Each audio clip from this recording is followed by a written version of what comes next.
So just in case you didn't hear, yeah, JJ Watt apparently was getting some dry needling done, in a therapy place, and he was rushed to the hospital for pneumothorax. Okay, I gotta clear some things up. So what's the difference between acupuncture and dry needling? So to put it bluntly, I am a licensed acupuncturist. I'm an acupuncture physician. Okay, we went to acupuncture medical school for years and years and years, 3 or 4 years, and then some. Okay, because we learned everything about the body, everything about acupuncture, and a lot of stuff about Western medicine. So as an acupuncture physician, we look at the whole body and treat the whole of wide variety of conditions. What is dry needling? Dry needling is also done with acupuncture needles, but it's not done by acupuncturists. It's not done by acupuncture physicians. It's usually done by physical therapists, chiropractors.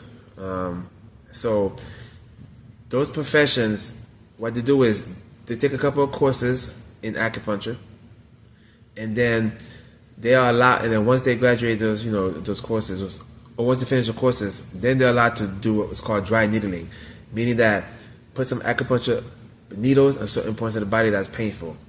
They don't do what I do when it comes to treat the whole body. We treat migraines, infertility, insomnia, stress, anxiety. We treat a lot of stuff. But dry needling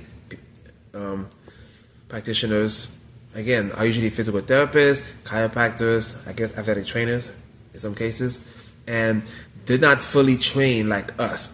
So I'm not sure exactly what happened to JJ Watt. I wasn't there, but I assume whoever did, since they said it was done doing dry needling, that tells me that it was not done by an acupuncture physician. It was not done by a licensed acupuncturist.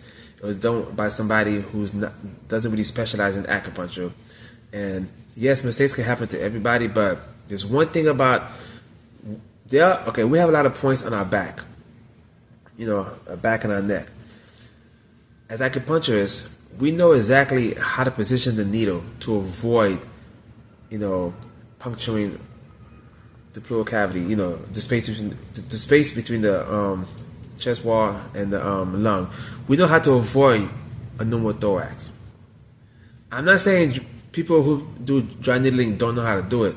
I'm just saying that as an acupuncture physician, we train extensively on that, how to avoid it. It's unfair to JJ Watt because number one, it could have turned very, very serious. I think he's gonna be okay. He could be out for the rest of the season. I'm not even sure, and that should not happen. That should not happen. Okay, when you needling, patients on the back or the neck area, you gotta be mindful of the lung or the area between the lung and the wall. Okay, and I'm not blaming the person. I'm not here to put down practitioners who do dry needling. I'm just saying that acupuncture physicians rarely make that mistake.